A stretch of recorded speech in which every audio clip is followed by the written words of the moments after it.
Hello, my name is Karen Gala. I am the operations strategist for the Council on Food, Agriculture, and Resource Economics, and we're very pleased to have you today for a really exciting event, changes in the multilateral trading system impacts to U.S. agriculture. And we're doing this event in a little bit of a different format than we typically do as a discussion format. And so we're excited to hear what you think of that. And also make sure that you interact with the speakers by suggesting questions throughout the event. Without further ado, I'd like to introduce the speakers. Our moderator is Ian Shelton. He is an Anders Chair in Agriculture, Marketing, Trade, and Policy at The Ohio State University, Department of Agriculture, Environmental and Development Economics. And Ian has been the editor of the American Journal of Agricultural Economics and featured articles, editor for the Applied Economic Perspectives and Policy. Ian has published widely in the fields of economics and agricultural economics with a focus on trade and policy issues. His recent research was focused on trade and intellectual property rights, as well as trade and climate change policy, product quality, upgrading, and liberalization. He is a fellow of the Agricultural and Applied Economics Association and became so in this year, actually. One of our three discussants is Jason Grant. Jason is an associate professor and director of the Center of Agricultural Trade at Virginia Tech in the Department of Agricultural and Applied Economics. His research investigates the impact of non-tariff measures, U.S. and partner countries' bilateral, regional, and free trade priorities, as well as trade disputes. And each center, and I've heard about this on the Hill a couple of times, his Center for Agricultural Trade co-hosts the annual Virginia Governors Conference on Agricultural Trade in Richmond, Virginia, which attracts over 250 producers, agribusiness, state, and federal government attendees, and is formally endorsed by the Governor of Virginia. We also have Amanda Countryman. Amanda is an associate professor in the Department of Agriculture and Resource Economics at Colorado State University, and her research examines the economic implications of international trade, focusing on specific impacts of trade reform on agriculture. Amanda investigates issues related to trade policy, bilateral and multilateral trade partnerships, non-tariff barriers to trade, and trade issues related to livestock and meat sectors, as well as trade in the environment. And finally, last but not least, of course, we have Joe Glauber. And Joe is Senior Research Fellow at the International Food Policy Research Institute in Washington, D.C. He has an interest that has spanned decades of trade policy and has worked on price volatility, global grain reserves, crop insurance, and trade. Prior to joining IFPRI, Joe spent 30 years at the U.S. Department of Agriculture, including as chief economist from 2008 to 2014. Also from 2007 to 2009, Joe was the special Doha agricultural envoy at the U.S. Trade Representative, where he served as chief agricultural negotiator in the Doha talks. So the Council on Food, Agriculture, and Resource Economics is just so pleased to have these discussants and Ian as a moderator. I just wanted to briefly mention that CFAIR, you can find us at cfair.org, www.cfair.org, CFARE. And we are a nonprofit organization. The scope of CFAIR's activities are consistent with a broad and growing range of subject matter that the agricultural and applied economics profession covers. We are also doing this particular webinar in partnership with the Agricultural and Applied Economics Association. Please look them up as well. They have over 2,500 members, and we are always looking for new members.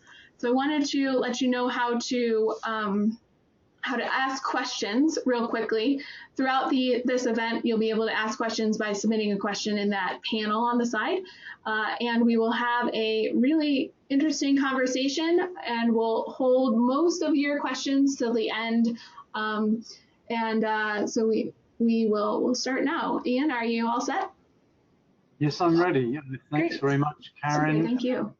I'd like to my welcome to everybody who's attending the webinar today. So let's kick this right off. Our opening question is, what is the key driving force to the trade war with China? And so I'm going to pass that question over to you, Amanda, to give us an answer on that. Thanks, Ian. So the U.S. has been concerned for quite some time about China's trade and production practices, and this has been well documented. So some examples of that include forced technology transfer, discriminatory licensing restrictions, intellectual property theft, investment restrictions, and production subsidies largely owned at state-owned enterprises. And so the U.S. has not been alone in this frustration or concern about these production and trade practices. And in fact, prior to this entire conflict really coming to a head, the U.S. had agreed with Japan and the European Union to confront this challenge as a united front with respect to China. But then the U.S. decided to go at it alone. And so these issues that I just briefly mentioned were the reason for the U.S. imposing Section 301 tariffs in the spring of 2018. And along with those Section 301 tariffs, the U.S. also imposed Section 232 tariffs on steel and aluminum imports from a number of our trade partners. And that was a large impact on U.S. imports from China. So the Section 301 tariffs in tandem with Section 232 tariffs, both in which had a negative impact on China, were really the catalyst for the start of subsequent retaliation from China that has escalated since the onset of this conflict. Okay, so that gives us what's driving the trade war. Of course, it's important to remember that under the previous administration, the Obama administration, did actually spend a number of years trying to negotiate a bilateral investment agreement with China that would have covered many of these issues. So this is not a new issue to the current administration. So let's move into our second question and spend a little bit of time on thinking about this. So Jason, what's the current state of the trade war with China? Where are we on that trade war?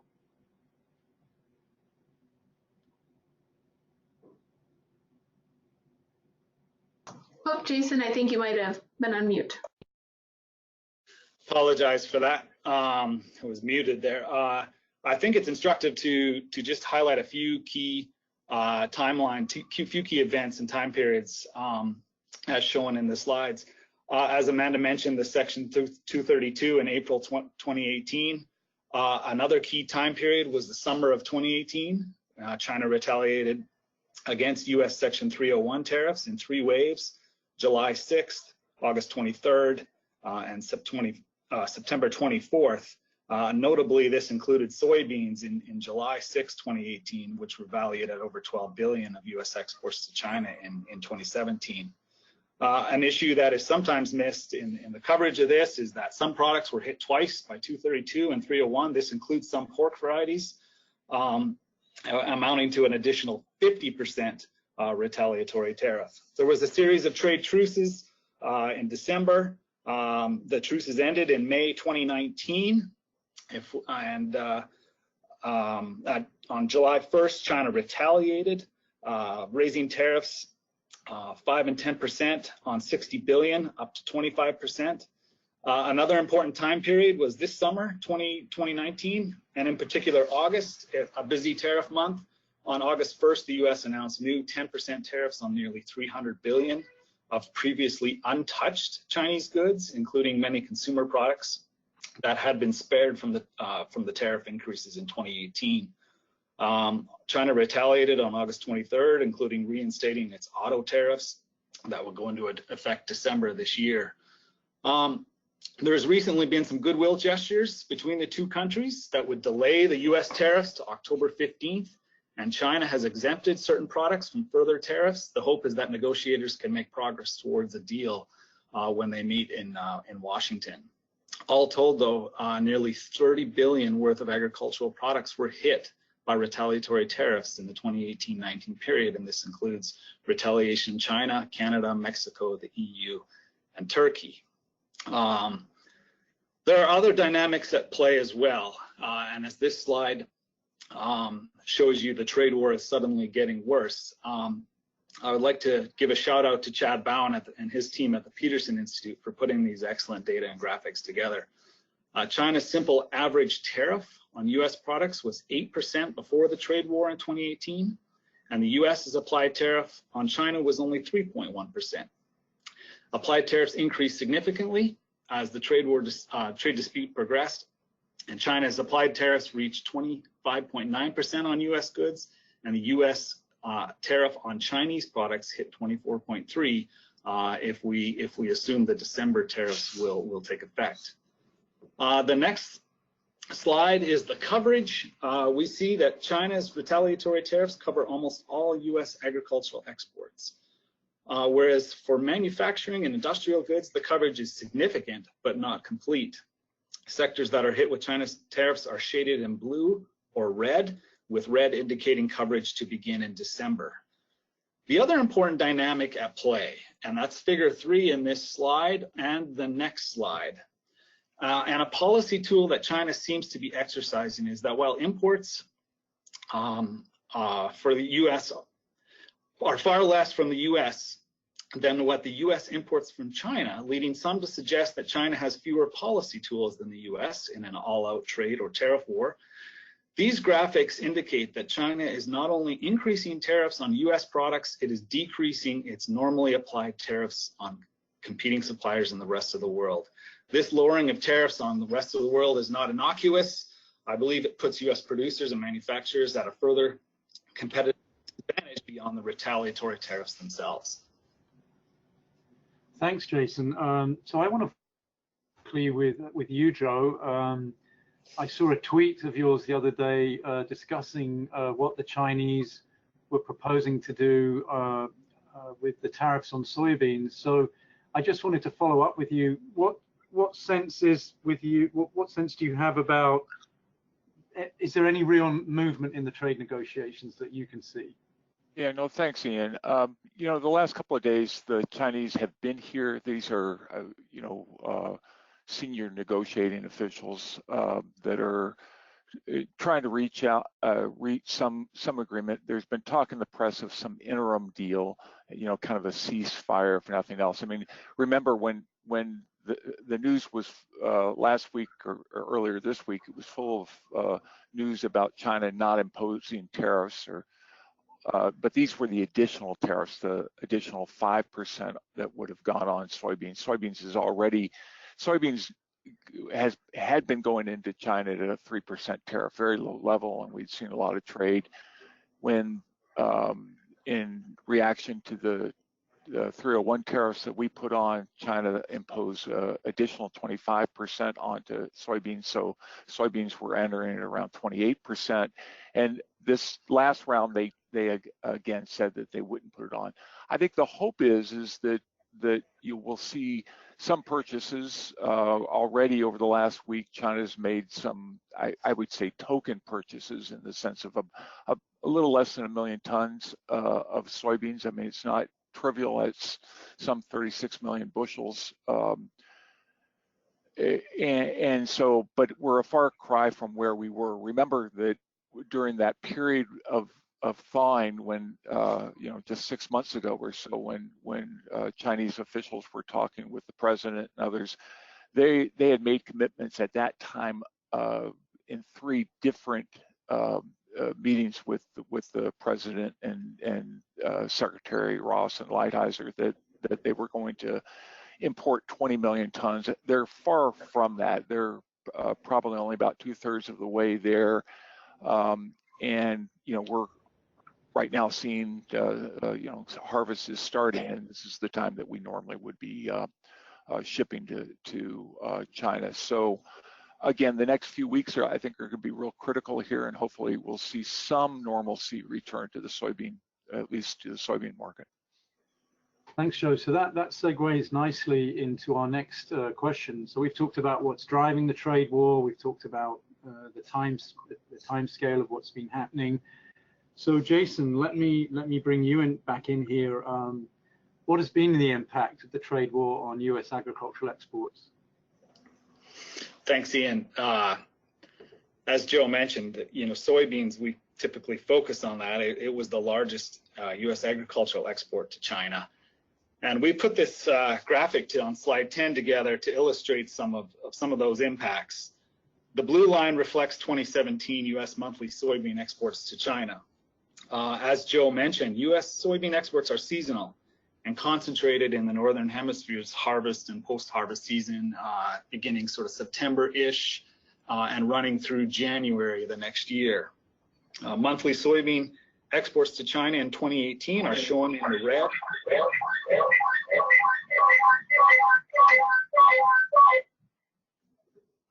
Still there, Jason? I'm still there. Was there a glitch there? Just carry on. Okay. I had some significant feedback there. Monthly soybean exports to China in 2018 are shown by the red line and demonstrate the important point that soybean exports in the fall and winter months, as Joe mentioned, never came close to the export activity we normally see in this time period.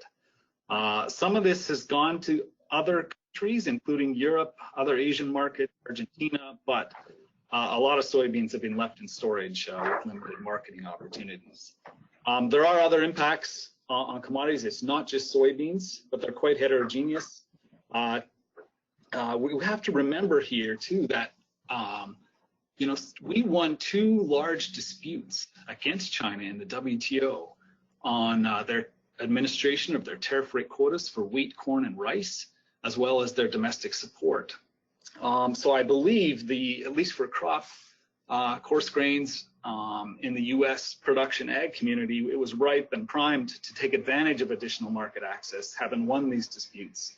However, the ongoing trade war with China, I think, has put a damper on export sales. Corn exports are running only 31 million in 2019 year to date, and wheat exports are running only 10 million year to date, and that's a function of China's announcement stipulating that it was going to stop buying U.S. agricultural commodities.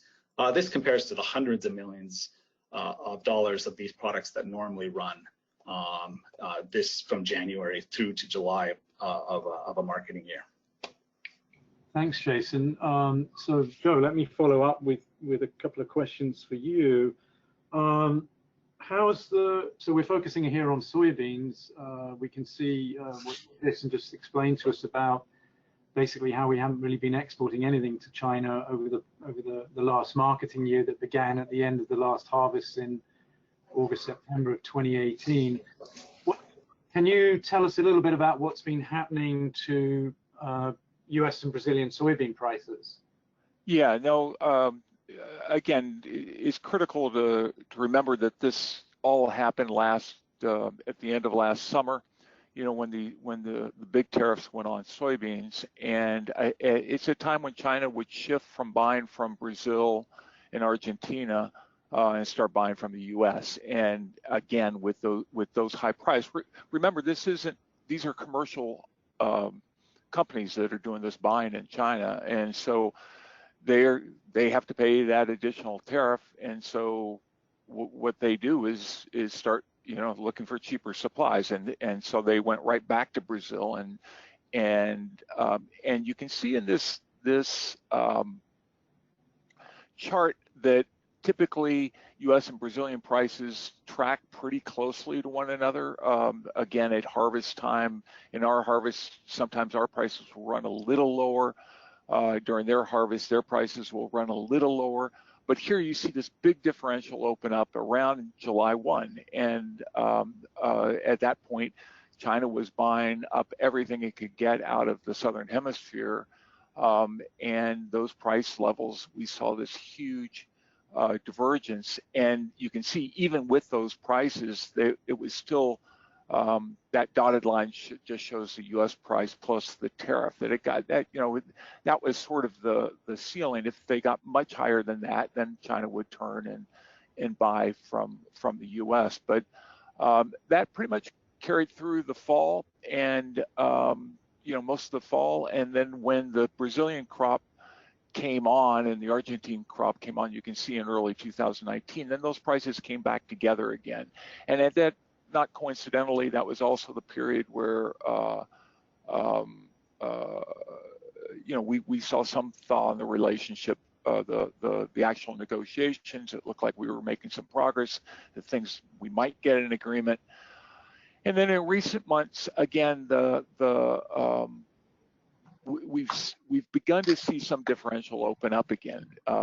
Again, it's not quite nearly as large as it was last year, and I think some of that reflects the fact that we do have some negotiations going on, and the other part of it reflects the fact that China has had this big problem with African swine fever, and we'll talk about that a little later on in the podcast. But that's really what's been going on, and of course, for other countries, they're looking at lower U.S. prices, so they have purchased from us. So you can see that Europeans, for example, were buying more soybeans than normal from the U.S. I think Egypt, which isn't shown here, but we had some big sales to Egypt. But remember that over the last 10 years, 15 years, the growth in that market, in this global soybean market, has been China. And European market has been very stagnant from all sources, that is. And Japan market actually has declined. And so these are important considerations to think longer term, that China at least has been where that growth has been. So let me ask you a question, Joe. In Europe, this is not a structural shift of European consumers to buying more meat, which requires soybean protein. It's presumably farmers substituting towards soy meal in the feed mix. Is that right? I think it's just essentially for the soybean trade is just crushers in Europe sourcing from the U.S. rather than Brazil, because it was cheaper soybeans were cheaper over that time.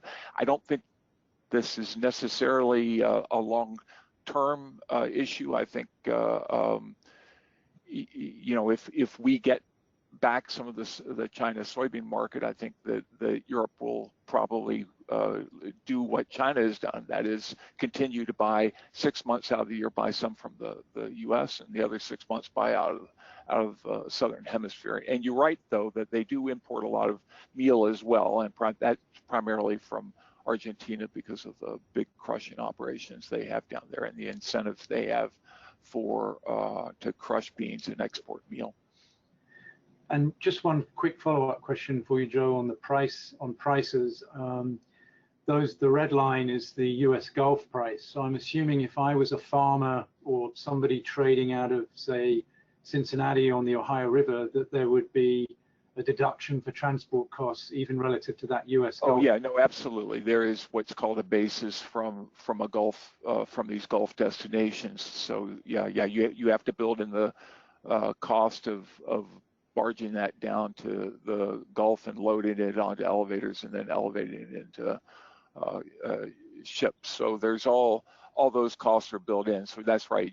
U.S. prices have tracked lower, and I mean, not surprising. Anyone who followed soybean prices, once those tariffs were announced, we saw a 15 to 20% drop in those in soybean prices at the time, and markets have bobbed around depending on whether or not that people think there's some progress being made in these talks, but and harvests and other things that have happened. But yeah, no, you're absolutely right. Farm prices are going to be lower than that. So following up on your tweet that I read the other day, and I think John Newton from the American Farm Bureau responded to your tweet, for the trade war to be really over, that red price line for the US Gulf price and the blue line for the Brazilian Paranagua price, they should start to converge on each other. Is that correct? Yeah, no, absolutely. Yeah, no, I think the critical thing, and this is the thing that I think people often miss, is when we see announcements coming out of the White House or elsewhere that, boy, we're China's committed to making a sale. As long as those tariffs are still on, what it typically means is that some state-owned entity within China is going to make a purchase, and that's great, and that's as good as a sale made to anyone. But really, what we want is back to a 3% tariff, because that means commercials will be buying when they see pricing opportunities, and that's what has really driven those export growth that we saw in China over the last 10, 15 years prior to this trade war. So that would be the ideal, in my view, as opposed to, say, getting some quantitative commitment from the government of China to purchase, every year or whatever. We want commercials doing that. We don't want COFCO and Sino-Grain. Right. So we want relative prices to do their trick. Yeah, absolutely. So let's move on to the next question, which is how is the market facilitation program affecting farm incomes? So Amanda, we hear that this loss of export markets is doing a lot of damage to US farm income. In your view, to what extent is this being mitigated by this market facilitation or MFP program? Thanks, Ian. So I think that it's been well established that this trade conflict is definitely affecting U.S. agriculture in a negative way. And I think that in 2018, the USDA announced the Market Facilitation Program, and that is a yield-based payment for the crops that are listed in this table on the left. And that was to compensate producers for losses associated with trade retaliation. And so what we saw was that the largest payments and the highest concentration of those funds were directed at soybean producers. So total payments for the entire market facilitation program in 2018 is illustrated in this nice map that shows state level total payments from the program in 2018. And so we can see that these payments are concentrated in the Midwest, lots of soybean production there. And while we had coverage of other commodities, which are all shown in this table to the left, again, the highest payments were to soybeans, and we had relatively small payments to some other commodity groups. And that again was in 2018. When this was announced, the USDA stated that this would be a one-time assistance program to mitigate what they expected or anticipated to be a short-term problem or challenge. And then what we have seen clearly is that this has continued to be a challenge for US agriculture as this trade conflict has escalated, as Jason and Joe have nicely described. And so on the subsequent slide, we have an illustration of how we've had not only an expansion of what products are covered by US assistance to production agriculture, we've seen an expansion of the crop coverage or product coverage, as well as an increase in payment amounts. And so in 2019, the USDA announced a second round or a second market facilitation program that we'll refer to as MFP2. And this program was designed differently. So this has been designed as a county level per acre payment for agricultural producers that is driven by USDA estimated damages to crops that are again listed in this table on the right. And so we have county level payments that are based on damage estimates to crop production that is included at the county level. So we can think about that from a state average perspective. So in the map on the left, we have a simple average of state level MFP2 crop payments for non-specialty crops. So we can see that these payments are highest in the South, also in Arizona, and then followed by the Midwest. And again, that's driven by what the USDA has estimated as the damages to certain crops, and again, where they're concentrated. So we can see on the right that the highest payments, estimated payments from a crop perspective per acre on average in the US, those highest payments are for cotton, peanuts, and rice, followed by soybeans. And so that's what's driving these large state level county average payments that are found in the South and then in Arizona, followed by large soybean production in the Midwest. And I want to highlight that the crops that are listed in green on this chart are crops that are also covered under MFP1. So the crops listed in black are non-specialty crops that have been included in MFP2, showing the expansion of the coverage of this assistance program. So that is a clear illustration that as the trade war has escalated, it has affected a greater number of agricultural products and impacted a greater number of producers across the country. And so in some ways, it's difficult to compare MFP1 and MFP2 payments because the two programs are structured so differently. But in an effort to do this, we'll start actually first with the bottom portion of this table, which shows dairy, hogs, fresh cherries, and almonds or nuts. And those are actually the easiest products to think about to compare MFP1 versus MFP2, because for those particular products in both programs, they were listed according to yield or quantities. So for dairy, we've seen an increase from 12 cents a hundredweight in MFP1 to 20 cents a hundredweight in MFP2, showing an increase in that payment to dairy producers for the second round of the program. For hogs, there's been an increase from $8 a head to $11 a head. And you can just see in these specialty crops and livestock sectors that increase in average payments across the country. Then when we think about our bulk commodity examples, again, it's difficult to compare these two different programs. But in an attempt to do that, the University of Illinois put out some estimates trying to understand what's the average payment per acre to soybeans, for example, in the state of Illinois. And for Illinois, soybeans received an estimated $53 per acre, while for MFP1. Well, under the MFP2, the national average payment per acre is estimated at $64 an acre. So then for wheat, again, this is a comparison of an average for Illinois for MFP1 relative to MFP2 for a national average.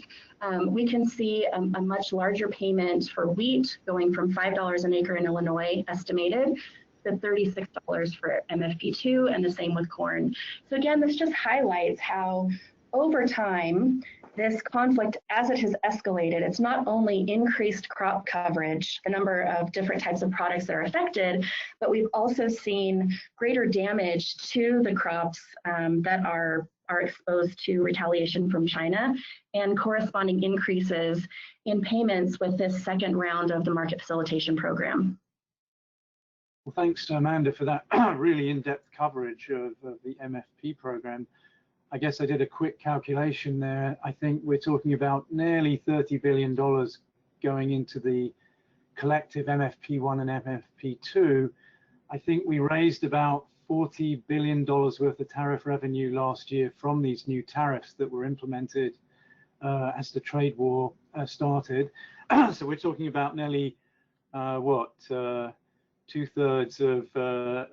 three-quarters of what was raised in tariff revenue is being transferred back to the agricultural sector in these, or will be transferred back to the sector as compensation to farmers. So Joe, that leads me to a follow-up question about the MFP program. This is essentially a payment to farmers. The US has a commitment to the WTO called its aggregate measure of support. What's the risk that either last year or this year, or the combination of the 2 years payment programs violating the US's commitments to the WTO on essentially subsidies to agriculture? Yeah, no, it's a good question, Ian. As you say, the U.S. has commitments under the WTO. We have our so-called binding for our domestic support at $19.1 billion.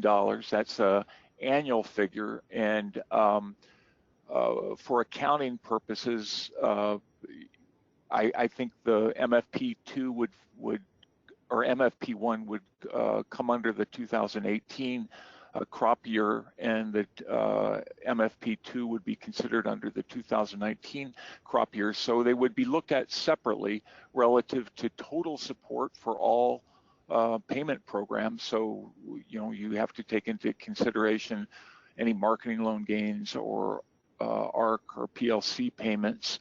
And And I think there are essentially two risks. One is exceeding our so-called aggregate measurement of support, that is exceeding the $19.1 billion. I think that probability is quite low in 2018, although it will be probably the highest level that we've recorded in a number of years. 2019, again, a lot will depend on how these payments are classified, and we don't have time to go through all the various rules that are used to classify payments under the WTO system. But there's no question, you know, $14.5 billion, when you talk about that added to the other payments that we're likely to have.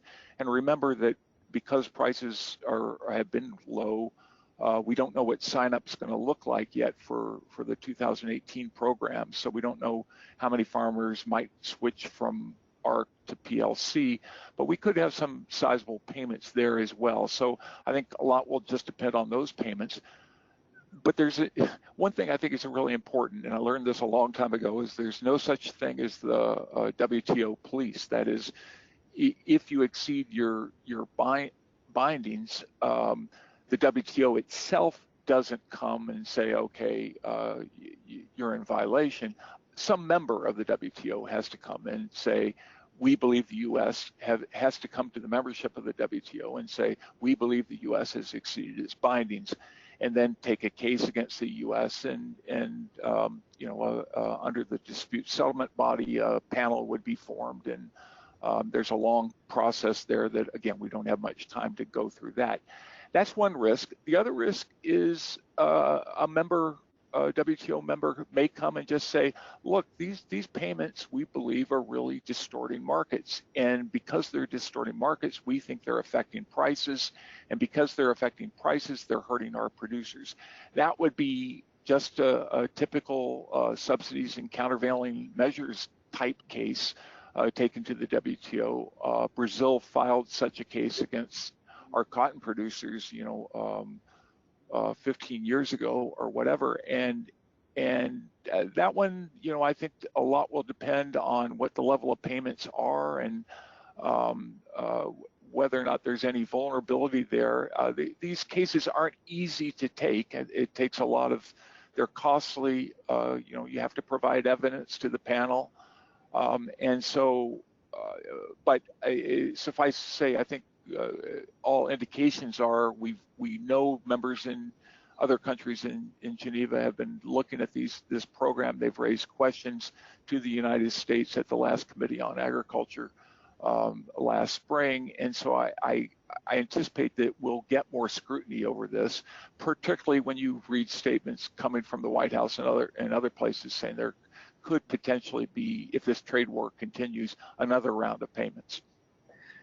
Thanks, Joe. We're going to come back to the WTO towards the end of our discussion. I just want to acknowledge a question from Rob Kirk that relates to that. So Rob happens to be a contemporary of mine from my university back in the UK. So I'm just going to say a shout out to Rob there, and we'll come back to your question towards the end of our discussion.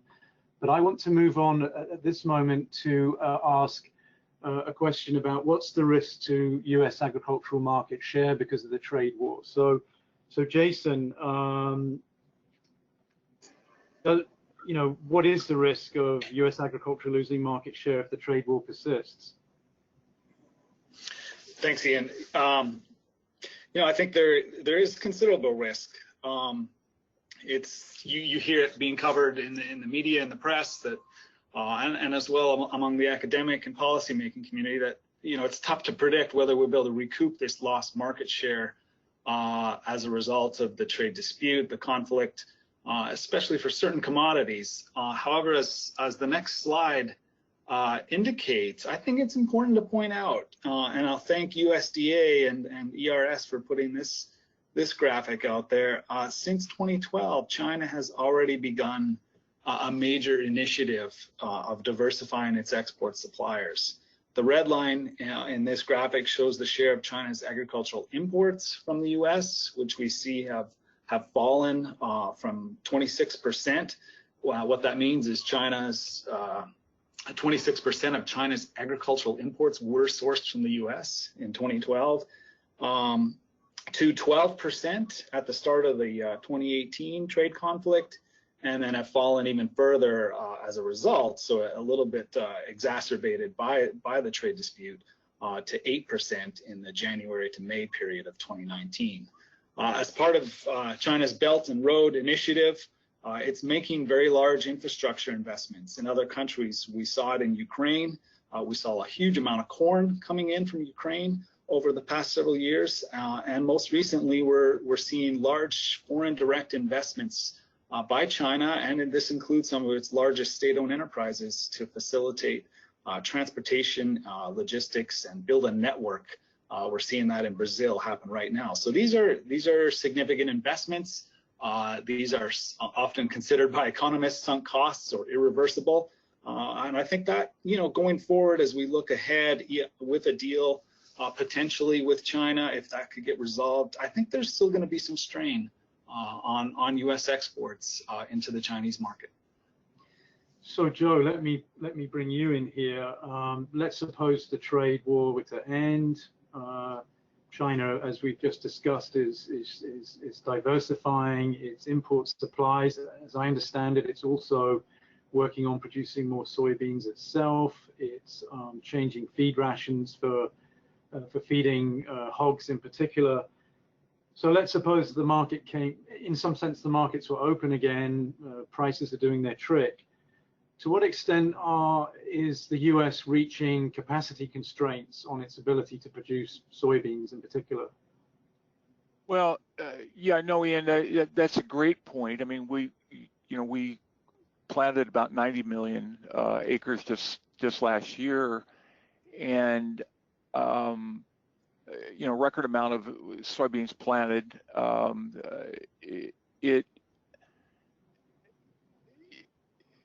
Certainly there's you could foresee some areas shifting out of other crops into soybeans if the demand were there and the prices were there.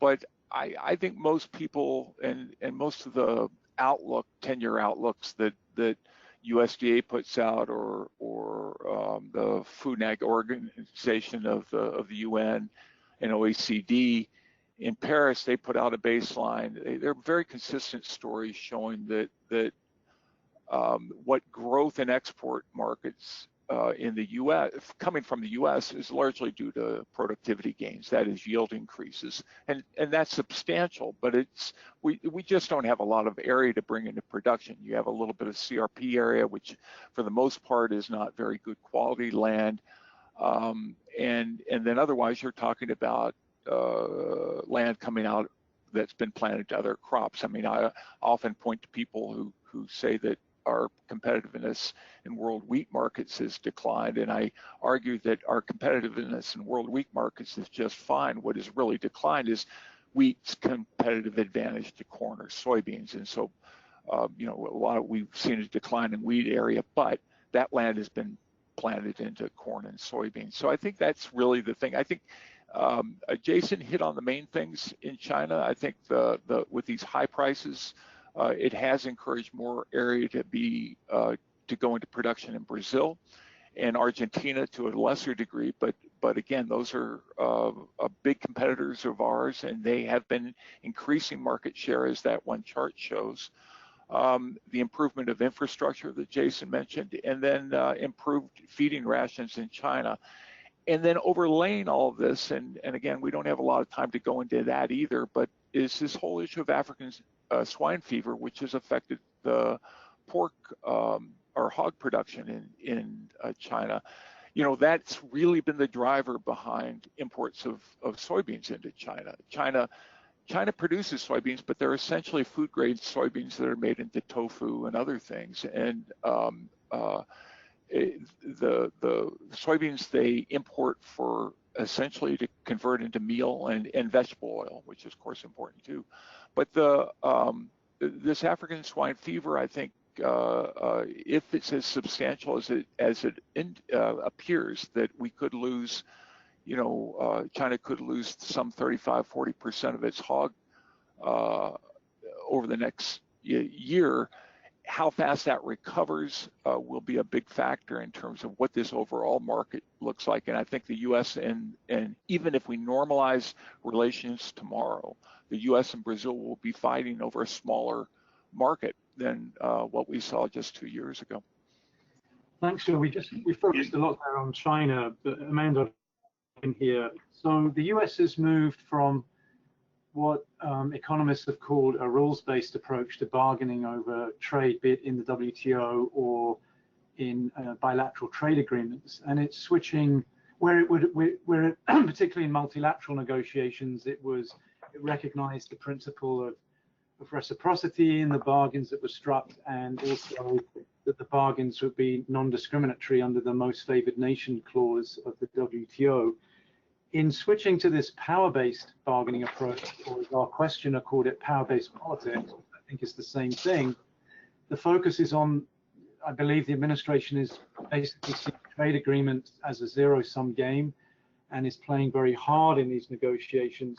Amanda, does the US stand to lose additional market share beyond China as a result of this strategies in trade negotiations? What do you think? Absolutely. So the U.S. approach to trade negotiation under this administration has been the most aggressive that we've seen in decades. So as you said, it's this move towards power-based bargaining or power-based politics. And this has also created a lot of uncertainty with trade partnerships and also with markets. And so we saw this very aggressive behavior as the U.S. was working to renegotiate the terms of NAFTA, for example, that led to the new USMCA. And the U.S. was very forceful or heavy-handed with Mexico in particular on a number of different issues. And in the end, it seemed to work to some extent in this example with some things that were of contention with Mexico. But we have to remember that Mexico relies on the U.S. for about 80% of its exports. And so when we consider other countries who don't necessarily rely as heavily on the U.S. for exports, then I think that we definitely stand to lose our export market potential in a number of different countries. And so as Jason outlined, some of these long-term investments in infrastructure at ports and other important things that facilitate trade, countries are looking to diversify away from the U.S. because of the uncertainty that this has instilled and because of the aggressiveness that the U.S. has portrayed. And so I think that's the short answer to, in the end, I think that this can negatively impact the U.S. moving forward in our different potential future agreements. And another thing that is interesting about this negotiation strategy is that the U.S. has made an effort to move away from these multilateral agreements to more of an approach of bilateral deals with an effort to exert influence when negotiating with a single entity rather than in a multilateral sense. And so I do think it will be interesting as we continue to move forward to see how this plays out, given this approach at bilateral negotiation, a very aggressive strategy that creates uncertainty. And it'll be interesting to see how this does play out as things continue to move forward. Thanks, Amanda. That sort of allows me to segue into the next question. You mentioned, Amanda mentioned the renegotiation of NAFTA, as it's now called the USMCA, and we're pushing to strike a bilateral deal with Japan. Jason, does this approach to bilateral or at least regional free trade agreements, is this going to provide any relief to the US from this potential loss of market share in China? Thanks, Ian. Good question. I have 3 points I want to make on this topic, because we've done a lot of work on FTAs and looking at that network. Let me start with USMCA. That will create some additional market access. For agriculture, tariffs were zero on almost every good into Mexico. But the market access in Canada's historically protected dairy, poultry, and egg sectors, and clarifying some non-tariff issues in the wheat grading between the two countries, I think is a win for U.S. agriculture. But the immediate impacts are going to be somewhat small, I believe. Canada is a small market, but it's lucrative, especially for U.S. dairy producers. So I think the biggest win on that USMCA, as it's working its way through ratification, at least on the agriculture side, was eliminating some of the milk pricing system that was going on in Canada and getting Canada to finally commit to at least opening up its historically protected sectors. And some of that opening involved country-specific access for the U.S. So I believe that's a small win for the ag community, but I don't think the impacts are going to be like overnight. We're going to witness this large increase in dairy, poultry, egg exports. Second, the bigger opportunity for U.S. agriculture is Japan. Access to the Japanese market, I believe, was the holy grail of the TPP for the U.S. and getting a mini agricultural deal, as it seems to suggest is happening, would allow the U.S. to recapture a sizable chunk of the gains that were projected under TPP that included the U.S., particularly for beef, pork, dairy, and wheat sectors. It's important, I think, sometimes missed in the coverage of this administration withdrawing from TPP and not having that multilateral access that Amanda had noted. I think it's important that U.S. has FTA deals already in place with most other TPP markets, the exception being Vietnam and Malaysia. A study we conducted with USDA for U.S. beef, pork, and poultry production and exports projected to 2030, with many of Japan's animal product tariffs being phased in on competitor countries such as the EU, Australia, Canada, New Zealand, as a result of TPP and other bilateral deals with Japan. The most notable of which were Japan's 38.5% beef tariff, that's going to fall to 9% for competing suppliers, and its pork gate price system, which will fall from 482 yen per kg to 120 in year one for other markets that are signing deals with Japan. We found that the U.S. could lose close to $4 billion by 2030 just in the beef, pork, and poultry sectors alone, as a result of these agreements going forward without the U.S. So I think Japan is critically important, and it looks like we're making headway at least on a mini agricultural deal there. The third one, and I'm sorry to be a little bit long-winded here, the third is a longer-term structural issue, and one that worries me is that the U.S. was once the leader in the creation of new FTAs. And as Karen has that previous slide with the table, yeah, that one. As this slide illustrates, the EU has notified early announcements of free trade agreements, or regional trade agreements, RTA sometimes people use, of 12 new FTAs. 6 of these, or half of them, are early notifications of agreements with high priority, high growth Asian markets: India, Vietnam, Philippines, Thailand, Malaysia, Indonesia. We have one early notification registered, and that is with the EU. And we know the issues surrounding that negotiation. So long-term sustainability for U.S. ag, this FTA lagging behind in the FTA competition is what worries me for U.S. agriculture. Thanks, Jason.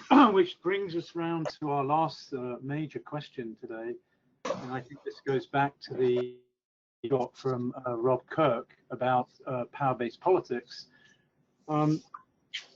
What's the risk of the US-China trade war undermining the WTO, Joe, or to what extent is the dispute settlement mechanism about to break down anyways? Yeah, Ian, thanks. As probably many people who are listening in on this know, we do have an impasse in the dispute settlement body at the WTO, and the dispute settlement body has been extremely important for members, and I would argue for the U.S. in particular. We've taken a lot of cases against countries because we didn't feel that they were applying the rules of the WTO correctly. We've won most of those cases. Countries have taken actions against us as well, and in some cases we've lost those cases. But generally, I think that I forget, Jason, maybe you had mentioned the fact that we took a case against China's subsidies over corn, wheat, and rice.